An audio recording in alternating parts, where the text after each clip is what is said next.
Hay niños que me tienen pánico. Claro, si les asustan a ustedes, madres, diciéndoles, pórtate bien, que llamo al pastor, el niño cuando viene el pastor parece que viene el conde Drácula a comérselo, ¿verdad? Y los niños se transforman y se quedan quietos porque viene el pastor, viene el coco. Pero la Biblia nos enseña que un verdadero creyente no tiene que tener miedo de nada ni de nadie. ¿Cuántos dicen amén? Porque dice que el Espíritu de Dios que habita y que mora en nosotros no produce ese temor. Luego, si el Espíritu Santo que mora, que vive en nosotros, no produce temor, sino todo lo contrario, ¿cómo es posible que a veces haya gente que se llaman cristianos, que vienen a la iglesia hace años, que conocen la palabra del Señor, que han nacido de nuevo y todavía tienen temor, todavía tienen miedo de cosas y de personas? Llámese pastor, llámese jefe, llámese madre, llámese padre, llámese vecino o llámese como se llame. Después vamos a ver por qué hay algunas cosas que no son normales en la vida de algunos creyentes, pero la realidad es que se siguen dando. No solamente casos de temor, sino que hemos leído en el capítulo 2, verso 15, que en aquellos tiempos y hoy en día había y hay creyentes que todavía tienen apego a las cosas del mundo. Juan es muy categórico en esto, él no claudica, él no dice, bueno, eso es una cosa leve, es una cosa de poca importancia, sino dice, no améis al mundo, ni las cosas del mundo. Pero la realidad es que hay creyentes que todavía siguen amando ciertas y determinadas cosas del mundo. Y ahí usted póngale lo que quiera. Ponga usted el nombre que quiera y no voy a decir yo nada para que nadie se sienta aludido ni vaya a pensar que yo me estoy dirigiendo a esta persona o a aquella persona. La realidad es que todavía hay creyentes que siguen amando ciertas y determinadas cosas del mundo. Cuando él dice y las describe que si alguno ama al mundo, el amor del Padre aún no se ha perfeccionado en ese creyente. Y dice, todo lo que hay en el mundo, no dice lo que hay en el mundo, y podría uno decir, bueno, sí, pero esto no. No, dice todo. Todo lo que hay en el mundo, versículo 16.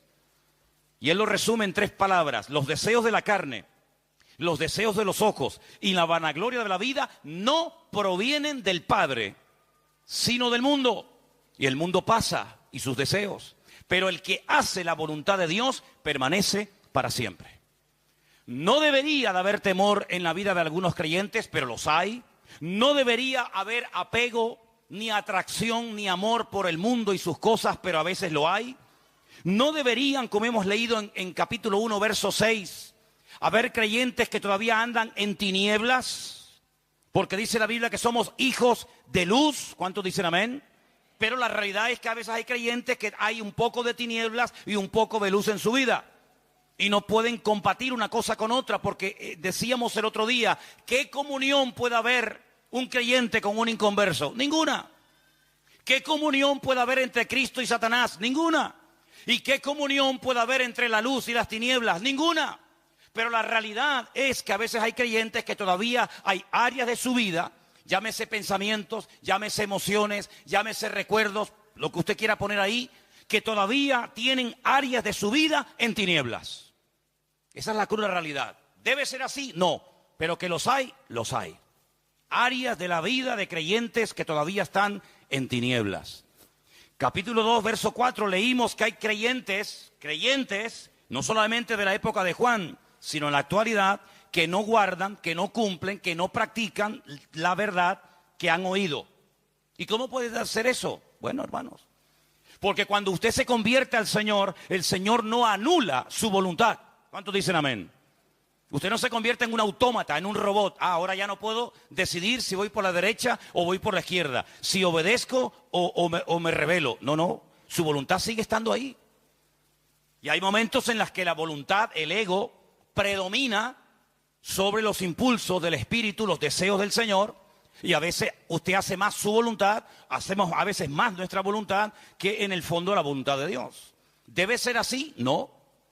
Hay ejemplos en la Biblia de que la voluntad de Dios es que rindamos 100% nuestra voluntad al Señor. Por supuesto que los hay. Pablo decía, ya no vivo yo. Por ejemplo, un versículo, ¿no? Mas vive Cristo en mí. El mismo Señor Jesucristo en el huerto de Getsemaní dijo que no se haga mi voluntad sino la tuya. Ejemplos todos los que usted quiera. Pero la realidad, ¿cuál es? que muchas veces hacemos nuestra voluntad y no hacemos la voluntad de Dios. Y a veces no hacemos la voluntad de Dios porque a veces hay creyentes que ni se preocupan en saber cuál es la voluntad de Dios. Imagínense, terrible.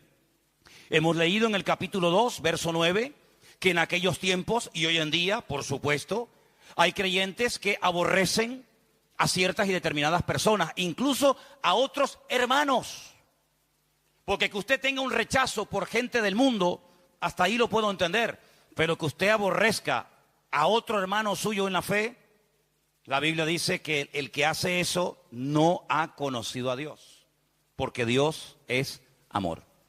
Entonces la realidad es que hay creyentes que andan todavía en tinieblas, que no practican totalmente la verdad, que no guardan los mandamientos del Señor, que andan en tinieblas, que tienen temores, que aborrecen a su hermano. ¿Y todo esto por qué?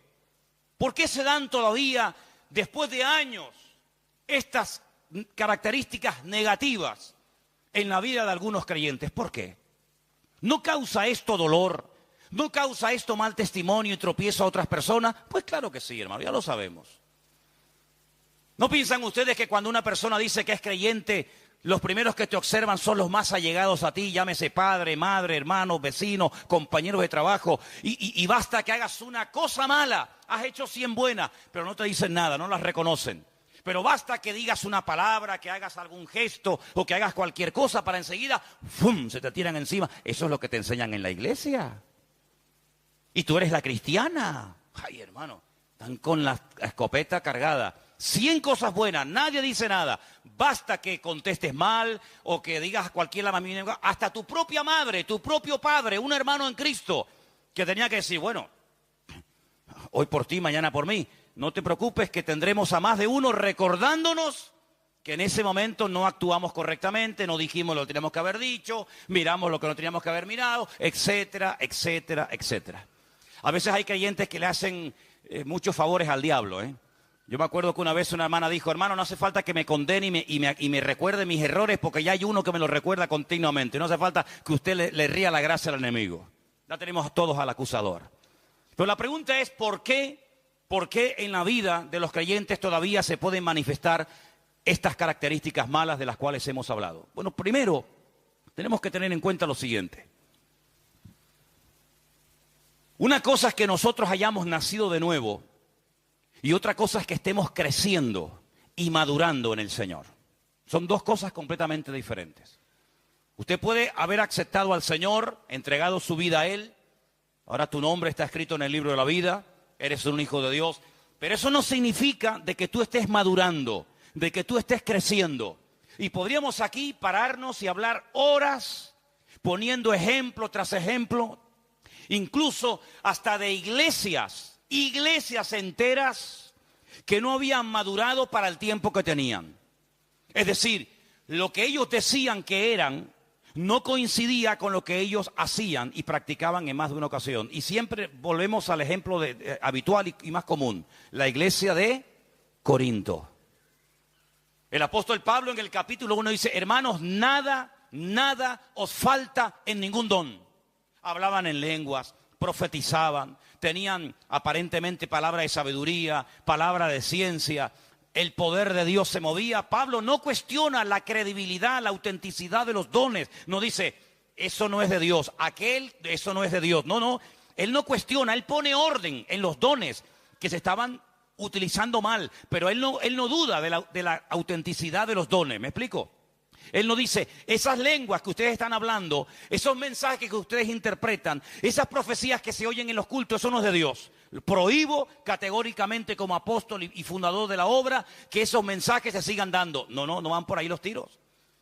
Sino que él dice, hágase todo decentemente y con orden. Él no pone en duda los dones. El problema es que las personas que estaban siendo utilizadas en alguno de estos dones no estaban dando testimonio. Y lo vemos en el capítulo 1 diciendo gracias a Dios por los dones, por todos los dones que se manifiestan en la iglesia. Pero en el capítulo 3 dice a los hermanos, me han informado, la familia, los hermanos de Cloé, me han informado que entre vosotros hay divisiones y murmuraciones y celos y envidias y grupitos. Y yo soy de Apolos y yo soy de Cefas y yo soy de Pablo y yo soy de Cristo. Y uno dice, ¿cómo es posible que una iglesia tan usada, tan bendecida, al mismo tiempo fuera tan carnal? Bueno, porque eran creyentes, pero les faltaba madurez, les faltaban crecimiento. ¿Reconoce usted? ¿Reconocemos nosotros en el día de hoy que nos falta todavía mucho por crecer y por madurar en el Señor, sí o no? Seríamos unos orgullosos si dijéramos, no, yo no necesito ya nada, yo ya estoy ya perfecta. Entonces, ¿qué hace aquí? Váyase al cielo antes que la echemos a perder. No se quede aquí, si está tan bien y está tan perfecta, no se quede porque la vamos a echar a perder, hermana y hermano. Si todavía estamos aquí es porque estamos en un proceso de perfeccionamiento y de cambio. Cuando se le escribe la carta a los hebreos, ¿qué le dice el autor? Hermanos, después de tanto tiempo, todavía tenéis necesidad de leche y no de vianda, no de alimento sólido, porque sois carnales, sois niños. Ya teníais que estar dando y no tanto recibiendo.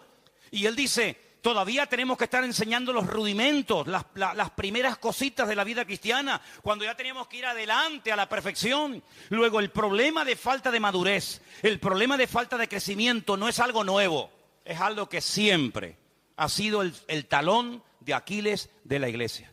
La gran debilidad del pueblo de Dios ha sido muchas veces que se produce como una especie de divorcio entre lo que creemos y lo que practicamos, entre lo que decimos y lo que vivimos. Ahí está el gran problema de la iglesia en estos últimos 2000 años. Y tenemos que ser honestos y reconocer que muchas veces la iglesia, cuando hablo de la iglesia me refiero al conjunto de todos los creyentes, no hemos sido un botón de muestra ni un punto de referencia al mundo, a los inconversos, sino que a veces nosotros, por nuestra forma de vivir, no tenemos, digamos, autoridad para decir así vive, así habla, así se comporta, así actúa un cristiano. ¿Cuántos dicen amén? Pero no estamos aquí para sentirnos condenados, sino para recapacitar y decir, Señor, perdónanos y ayúdanos para hacer las cosas decentemente y con orden a partir de hoy. ¿Cuántos dicen amén? ¿Sí? Vamos a leer algunos versículos en esta tarde, porque vamos a ver que uno de los problemas que se da muchas veces en los creyentes que no maduran, que no crecen, que cometen siempre los mismos errores, es por un denominador común. Es decir, no importa dónde te encuentres, no importa la iglesia que le estés predicando, no importa el país en el que vivas, la falta de crecimiento, la falta de madurez tiene como una especie de denominador común, da igual dónde estés. Creo que muchas veces el problema radica en que no terminamos de creernos lo que la Biblia dice que somos. Claro, porque han estado toda la vida machacándose, llámese pastor, llámese padre, llámese madre, llámese marido, llámese como se llame. Te han estado machacando toda la vida y no terminas de interiorizar y de creerte lo que la Biblia dice que eres. Y una de las cosas que la Biblia dice que yo soy ahora, no es que seré en el futuro, sino que soy ahora, es más que vencedor. Eso lo dice la Biblia, pero eso no es una promesa para el cielo. Las promesas no son para el cielo, son para la tierra. En el cielo no da falta fe.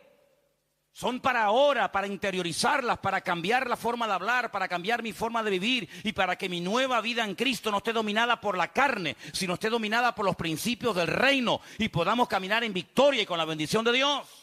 Y la Biblia dice que somos más que vencedores. ¿Cuántos dicen un fuerte amén? Dígaselo a su hermano. Hermanos, somos más que vencedores. Es una promesa nuestra, es una realidad del tiempo presente. Soy más que vencedor en Cristo Jesús.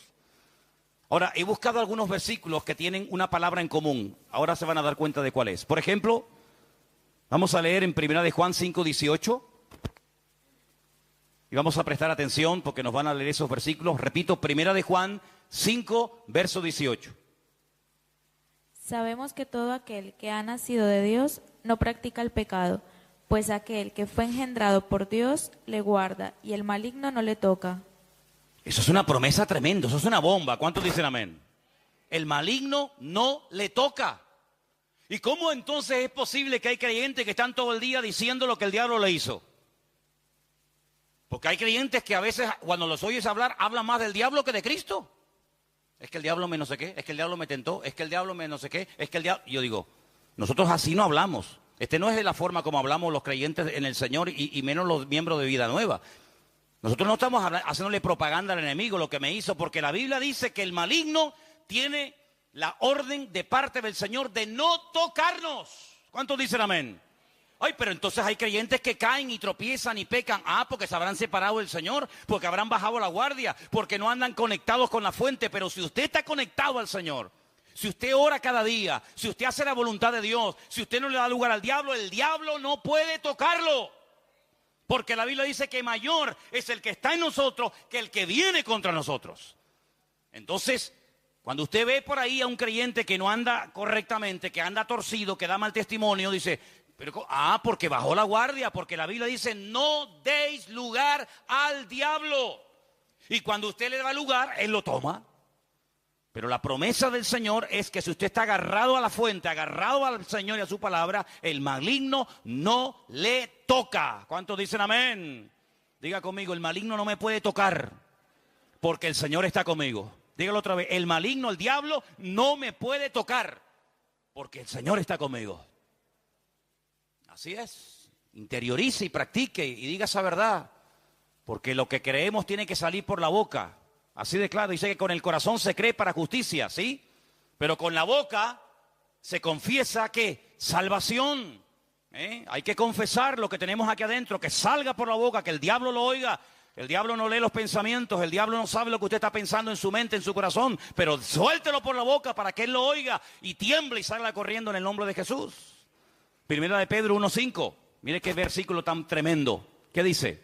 Que sois guardados por el poder de Dios mediante la fe, para alcanzar la salvación que está preparada para ser manifestada en el tiempo postrero. La palabra que usted va a escuchar en estos versículos que van a estar leyendo ahora es la palabra guardados, protegidos.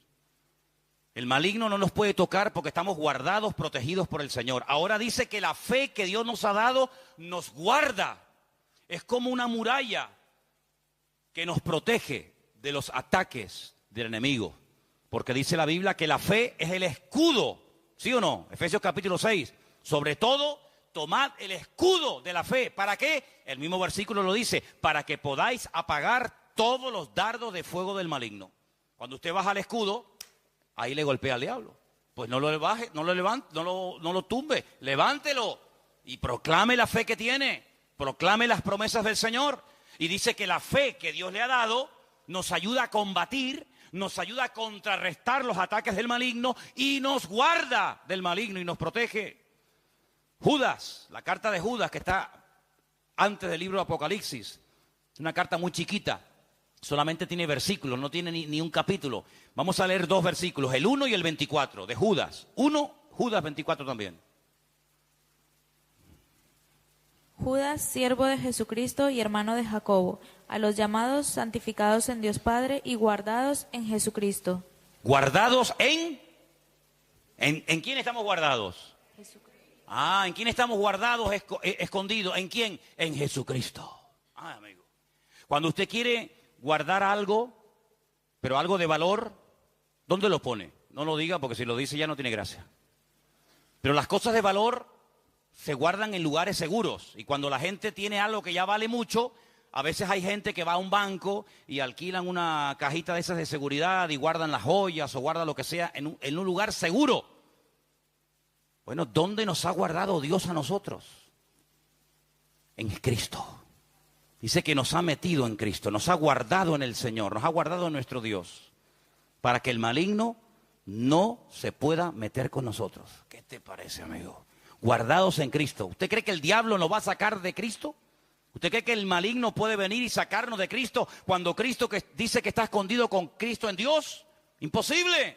Estamos guardados sobrenaturalmente por la mano del Señor. Y el último texto, Apocalipsis 3:10. Escuche este versículo, es muy bueno y muy actual.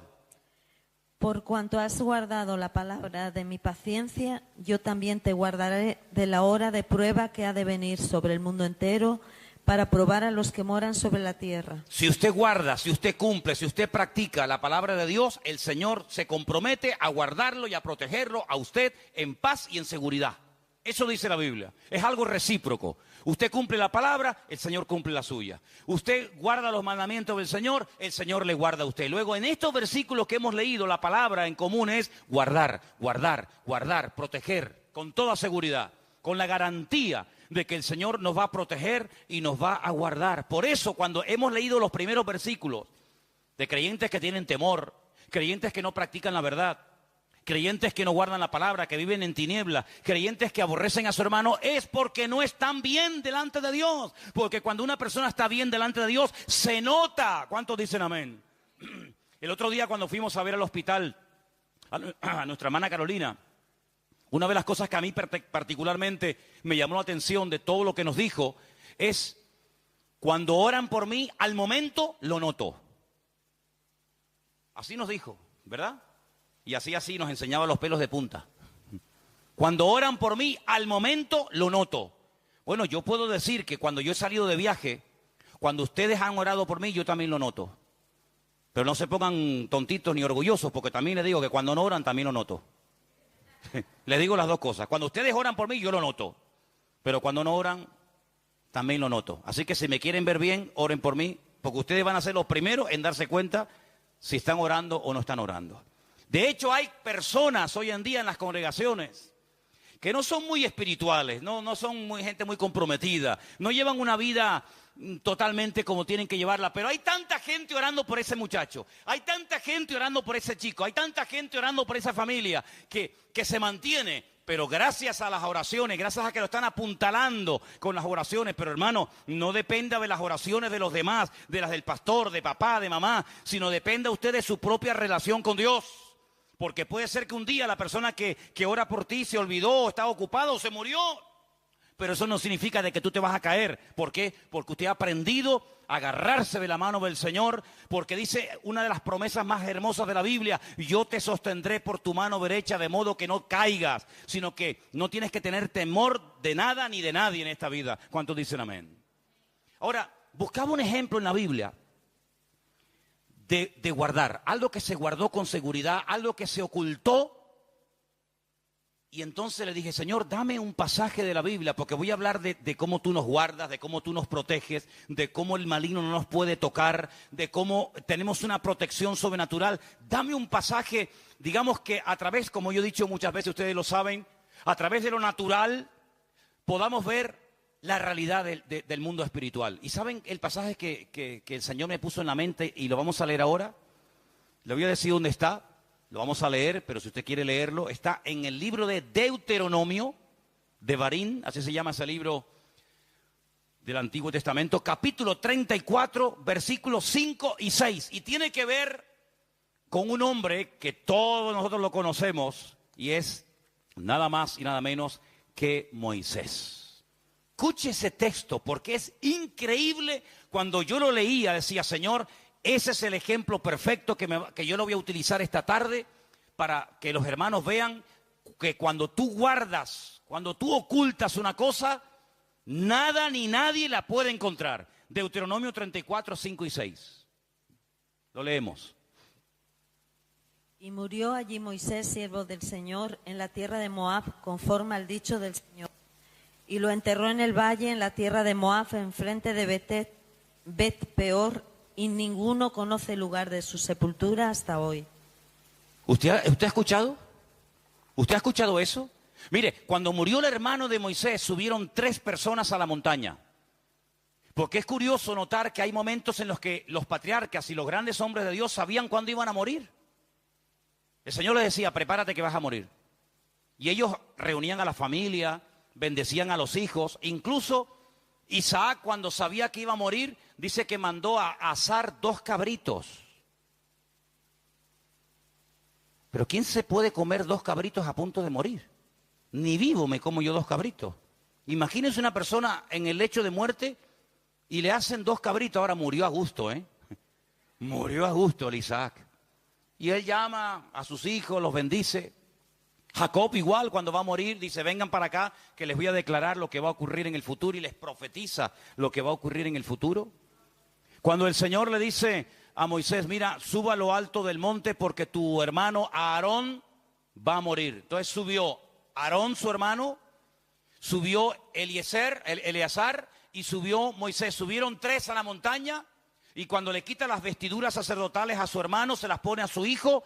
Allí murió Aarón y allí lo enterraron. Ahora, si usted muere en su casa, su cuerpo se queda allí. El que venga a su casa, lo ve a usted allí. Si usted muere en un hospital, el que va al hospital ve que usted murió allí porque el cuerpo está allí. En el caso de Moisés se dio algo muy curioso. Claro, usted dice, pero eso que hemos leído en Deuteronomio 34, ¿lo escribió Moisés antes de morirse?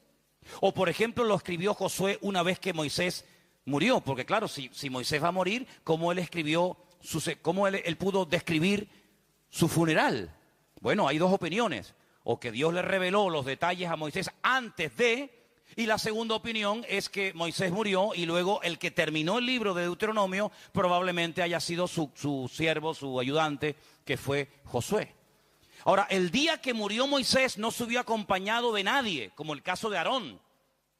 El día que Moisés murió, dice que lo llevó el Señor a la tierra de Moab, lo que sería hoy en día Jordania. Le mostró toda la tierra, le dijo, mírala porque no vas a entrar. Y dice que allí murió Moisés. Ahora, si Moisés subió a lo alto de ese monte y murió allí, si usted media hora más tarde sube, el cuerpo de Moisés, ¿dónde está? Pues donde quedó muerto, ¿sí o no? Sin embargo, dice la Biblia que nunca nadie encontró el cuerpo de Moisés. Y uno dice, pero ¿qué pasó? ¿Será que la arena del desierto lo tapó? Bueno, pues escarbe y el cuerpo está allí. ¿Por qué nadie encontró ni en aquellos tiempos, ni siglos más tarde, ningún hueso, ningún rastro del cuerpo de Moisés? Bueno, lo hemos leído. ¿Qué dice el texto? Porque el Señor, ¿qué dice? Lo enterró y nadie sabe dónde Dios lo enterró. Es decir, Dios lo ocultó de tal manera que aunque subiera todo el pueblo de Israel escarbando por todo el monte, nunca lo iban a encontrar porque Dios lo que oculta y lo que entierra, nadie lo encuentra. ¿Cuántos dicen amén? Es como esa expresión que encontramos en Apocalipsis, que dice que puerta que Dios abre, nadie la puede cerrar. Y puerta que Dios cierra, no te empeñes porque tú no la vas a abrir, ni tú ni 20 como tú. Luego, si Dios enterró a Moisés, ni el diablo, ni todo el pueblo supo nunca dónde Dios lo enterró. Ese es el ejemplo que yo quiero retomar y volver a los textos donde sale la palabra guardados en Cristo, protegidos por Cristo, para que ustedes se den cuenta que si un cuerpo muerto, escúcheme bien esto, si un cuerpo muerto no fueron capaces de encontrarlo, cuánto más usted que está vivo, que ha nacido de nuevo, que está guardado y escondido en Cristo, cuánto más el Señor nos protegerá de los ataques del diablo. ¿Cuántos dicen un fuerte amén? Y denle un aplauso ahora y dígale gracias, Señor, porque ahora entiendo que estoy protegido por la mano de mi Dios. Amén. Estoy protegido por la mano del Señor. Ahora, eso no significa de que el diablo no va a intentar tentarte. Cuidado. Eso no significa de que el diablo no va a intentar meterse contigo, desanimarte, robarte el gozo, robarte la paz, robarte la victoria. Y lo va a intentar. Este es su trabajo. Pero tú también vas a intentar. Y tú también vas a hacer tu trabajo. ¿Cuál es? Interiorizar las verdades, pero no solamente oírlas y decir, amén. Si me preguntan dentro de 3/4 de hora de qué se habló hoy en la iglesia, bueno, que estamos protegidos por el Señor, que a pesar de que podemos tener temor y amar a veces al mundo y esto y lo otro, pero estamos protegidos por la mano del Señor. No, pero yo no quiero solamente que usted lo oiga, que diga amén y que de vez en cuando dé un aplauso y esté de acuerdo con la palabra. Eso está bien, pero ahora tú tienes que vivir, aplicar estas grandes verdades. Porque ahora llegará el momento, y yo te digo algo, hermano, y ustedes lo han podido comprobar seguramente ya. Cada vez que usted escucha un mensaje, de lo que sea, del amor, del perdón, de olvidar el pasado, de poner en práctica una palabra, si usted escucha un mensaje del tema que sea, tarde o temprano, a lo mejor durante la misma semana o a lo mejor ese mismo día, llegará el momento cuando se te presentará la oportunidad para poner en práctica lo que tú acabas de decir amén en la iglesia, o simplemente fue un mensaje que tú aprendiste, pero no viviste. El enemigo, hermanos, es tremendamente astuto. Y cuando usted está en la iglesia, el diablo está ahí. Pero durante la semana, que la semana es muy larga, y hay muchas historias, y la vida da muchas vueltas. Si no, el pastor ayer habló de que estamos guardados en Cristo, de que si estamos conectados al Señor y practicamos la verdad, y la interiorizamos y la confesamos, el maligno no me puede tentar. Ahora viene el maligno y te trae al hombre más hermoso y encantador de la tierra. Alto. No sé si eso te lo gustan a ti los rubios, los morenos, ya ponle tú, con dinero, con un buen coche, cariñoso. Si tienes un hijo o una hija, va a ser el más cariñoso con ese niño, aunque después no le importa un pepino, pero ¡ay, qué niño más hermoso! Después le va a molestar hasta cuando el niño dice, pero ahora es hermoso. Ahora llega el momento de la verdad. Ahora llega el momento de decir, a ver si es verdad que el Señor me protege y me cuida. Claro que es verdad, pero de la verdad oída a la verdad practicada hay un eslabón. Es como cuando dicen, no, el hombre viene del mono. No dicen eso, dice que hay un eslabón perdido. Bueno, a veces entre la verdad expuesta, entre la palabra que se ha oído y esa palabra que la vamos a practicar, hay como una especie de eslabón perdido. ¿Y cuál es ese eslabón perdido? La falta de práctica, de manifestar en la práctica la verdad que acabo de escuchar. Es decir, lo que le va a dar crecimiento a su vida no es lo que usted escucha. No. Pero algunos estarán pensando, pero la Biblia dice que la fe viene por oír.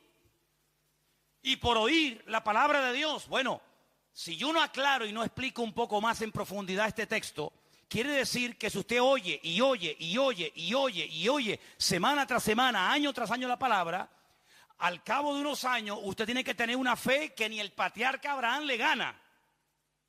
Usted sabe que en internet usted puede poner hoy en día la Biblia hablada. Algunos la tienen en el móvil, ¿sí o no? Ya son tan vagos que ni la leen, que la lea otro. Mateo 24, la pongo y estoy viendo cualquier cosa, pero me está diciendo Ya. Entonces, cuando usted pone la Biblia hablada a las 8 de la mañana y se acuesta a las 12 de la noche, usted ha oído un montón de horas la Biblia. Quiere decir que cuando usted se va a la cama, se va con una fe.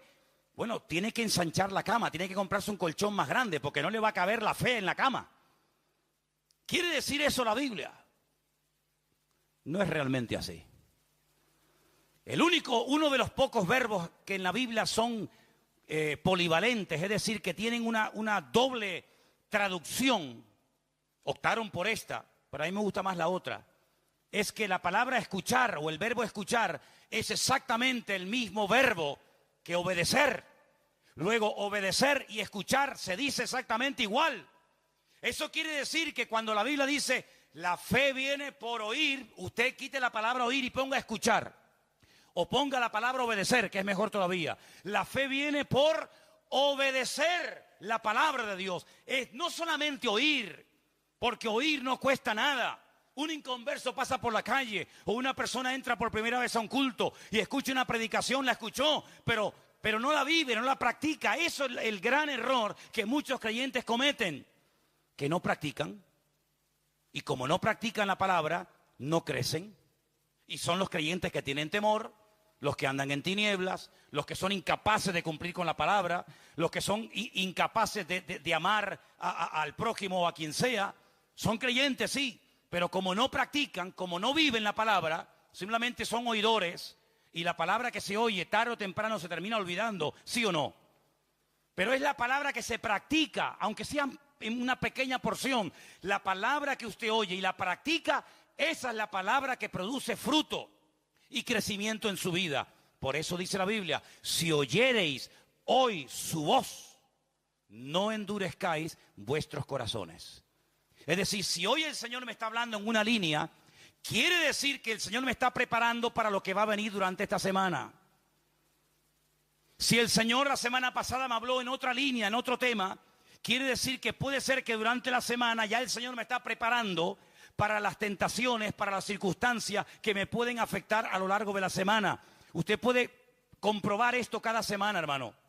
Usted puede comprobar que cuando se habla de paciencia, a lo largo de la semana vendrán oportunidades donde usted va a tener que tener mucha paciencia para aguantar eso. Cuando se habla de fe, usted se va a dar cuenta de que vienen circunstancias en las que va a tener mucha necesidad de fe para poder echar para adelante ese problema que tienes. Y así en todos y cada uno de los temas que usted escucha. Y hoy el Señor nos está diciendo que Dios nos guarda, que Dios nos protege, que Dios nos cuida. ¿Puede ser que el enemigo en esta semana quiera robarte la paz que tenías? Probablemente. Puede ser que en esta semana el diablo te quiere robar el gozo y ahora que veías un poquito de luz y ahora que te estabas animando y ahora que querías ir a por todas, ahora va a venir el sablazo. Claro, hermano, el diablo es un ladrón. ¿Y un ladrón a qué viene? ¿A contarte el cuento de Caperucita Roja? No, viene a hurtar, a matar y a destruir. Pero como tú ya lo sabes, porque la información es poder y tú ya tienes la información y tú sabes que el diablo viene a amargarme la vida, a robarme la paz, a robarme el gozo. Me da igual si es por el dinero, por el marido, por el padre, por la madre, por fulanito, por menganito. Como ya lo sé, y hoy el Señor me está hablando, el que tiene oídos para oír, oiga lo que el Espíritu dice a la iglesia. Y hoy el Señor le dice a Vida Nueva, a la iglesia, a esta aquí presente, nos dice que Él nos está guardando, que Él nos está protegiendo. Puede ser que el Señor nos está diciendo en esta tarde, prepárense. Porque el enemigo no soporta que usted viva en paz, que usted viva en seguridad, que usted esté tranquilo, guardado y protegido por la mano del Señor. Y va a hacer todo lo posible por amargarte la vida. Pero no se preocupe, porque dice la Biblia que por un camino vendrá y por 7 saldrá corriendo, porque mayor es el que está en nosotros que el que viene contra nosotros. ¡Gloria a Dios! ¡Gloria a Dios! ¡Aleluya! ¡Amén! ¡Amén! Luego, hermano, escuche bien esto. Si el enemigo piensa que yo no voy a poder poner en práctica este mensaje durante esta semana, se equivoca. Porque la victoria no depende de mi estabilidad, la victoria no depende de mi estado de ánimo, gracias a Dios. La victoria depende de Él. Es su victoria, no es mi victoria, es su victoria la que yo aplico a mi diario vivir. Un día usted puede estar animado, otro desanimado. Un día puede estar más alegre, otro día menos alegre. Pero es que la victoria no depende de eso, de su estabilidad emocional. La victoria depende de alguien que venció al diablo una vez y para siempre. Y por eso cuando se declaran las promesas del Señor, no son quizás, tal vez, a lo mejor. No. Todas las promesas del Señor son sí y amén en Cristo Jesús. El que duda es usted, la palabra, la promesa no duda. Por lo tanto, si la palabra es segura, si la palabra dice que es como una antorcha que alumbra en medio de la oscuridad de la noche, lo que yo tengo que hacer es decir, Señor, yo no quiero vivir según mi estado de ánimo, porque entonces voy apañado. Yo no quiero vivir según mis emociones o mis sentimientos, porque son fluctuantes, soy cambiante. Y la Escritura dice, y termino, no seáis como niños fluctuantes llevados por el viento de un lugar para otro. Dice, y el que pida que no dude, porque el que duda es como la ola que entra, y la ola que entra nunca más se ve. Esa ola entró y murió. Pero el creyente no es así. El creyente puede tener estabilidad emocional, puede tener equilibrio interior, puede tener paz 24 horas al día. ¿Por qué? Porque no depende de su estado de ánimo, ni de sus emociones, ni de sus sentimientos, sino depende de una victoria que se obtuvo hace 2000 años, pero que perdura por la eternidad, y es la victoria del león de la tribu de Judá. A Él la gloria, a Él la honra, por los siglos de los siglos, amén. ¡Aleluya! ¡Gloria a Dios! Apláudale fuerte al Señor en esta tarde, hermano. Bendito sea mi Dios. Bendito sea, Señor. ¡Aleluya! ¡Aleluya! ¿Y por qué? ¿Y ahora por qué? ¿Y por qué? ¿Sabes por qué? Porque todo eso que para ti es por qué, por qué y por qué. Son exámenes, ¿no te das cuenta? ¿No te has dado cuenta ya, con la edad que tienes? ¿Y ahora por qué me dice que me van a echar el trabajo? ¿Y ahora por qué me hizo esto? ¿Y ahora por qué me hizo otro? Que no es él, que no te enfades con el martillo. Cuando te das un martillazo en el dedo, no insultes al martillo. No es el martillo, no le eches la culpa al martillo. ¿No te das cuenta que el martillo es algo inanimado, que alguien lo tiene que utilizar? Tú o cualquier otra persona. ¿No te das cuenta que el Señor a veces te pasa una prueba, te pasa un examen? ¿Y dónde el Señor te quiere probar? ¿Dónde más te duele? ¿Dónde más te duele? Para que esa herida, que cuando te la toca, ¡ay, cómo me duele eso!, no te duela más. Me aprieta todo lo que quieras, ya no me duele, está cicatrizado. ¿Por qué? Porque el Señor me ha enseñado a estar por encima de eso. Mientras te siga doliendo, tienes un problema. Cuando no te duele, el diablo irá por otro lado. Por lo tanto, hermanos, prepárese porque esta semana va a ser una semana impresionante, una semana tremenda. El diablo tiene que estar temblando. Después de un culto de domingo a la tarde, que es el culto que hacemos nosotros aquí, los hermanos del puerto los domingos a la mañana, después de un culto de domingo, el diablo tiene que estar asustado. Si yo fuera el diablo, yo estaría asustado. Porque si todos ustedes en esta semana han interiorizado estas verdades y las proclaman y las practican, el diablo se va a tener que ir de Tenerife. Se va a tener que ir, no sé, a una isla perdida por ahí por el océano. Porque dice, yo con esta gente no puedo. Cuando no me dan por un lado, me dan por otro. Cuando no es a través de la oración, es a través de la confesión de la palabra de Dios. Hermano, quiero que cierre sus ojos en este momento ahí donde está. Y le diga al Señor, gracias, porque en esta semana se me van a presentar tremendas oportunidades para que yo vea y descubra la grandeza de mi Dios. Porque así como el enemigo tiene su agenda, y así como el enemigo intentará robarme la bendición, yo le digo, ya el Señor tiene preparada la bendición para mañana, para el martes, para el miércoles, para el jueves y para cada día de la semana. Ya la bendición está preparada. Las órdenes están dadas en la presencia del Señor para que tú vivas esta semana en victoria y en bendición. El enemigo que utiliza lo natural, el dinero, el dueño, fulanito, menganito, pero el Señor utiliza su presencia, su persona, y Él dice, yo soy. No temáis, no temáis. Shalom Alejem, manada pequeña, no temáis. Yo soy el primero y el último, el que estuve muerto, mas he aquí que vivo, por los siglos de los siglos, amén. El que tiene las llaves de la muerte y del Hades, el que abre y ninguno cierra, el que nos guarda y nos protege, a Él sea la gloria. Señor, gracias te damos en esta tarde, Padre Santo, Padre bueno, por estas verdades de tu palabra. Señor, que en esta semana veamos cómo tú nos guardas. Que en esta semana veamos cómo tú nos provees, cómo tú nos guías, cómo tú nos ayudas, Señor. Señor, serán 7 días de oportunidad tras oportunidad. Es una escuela, la vida es una escuela que tú utilizas para derramar tu gloria y tu presencia en mi vida. Ayúdame, Señor, a estar atento, a recordar la palabra que hoy he oído. Guardados en Cristo Jesús, protegidos en la mano del Señor. Nadie nos podrá arrebatar de su mano. Yo lo creo y lo declaro y bendigo, Señor, tu nombre, porque sé que en esta semana tú vas a bendecir mi vida. Tú vas a hacer milagros, cosas que uno dice, ¿cómo, Señor? Tu palabra dice, el Espíritu Santo lo hará. Porque lo que es imposible para los hombres es posible para Dios. Y yo te pido, Señor, que en esta semana lo que es imposible desde el punto de vista humano se haga realidad desde la autoridad de mi Dios. Señor, métete en mi casa, métete en mis estudios, métete, Señor, en mi mente, métete, Señor, en todas las circunstancias de mi vida.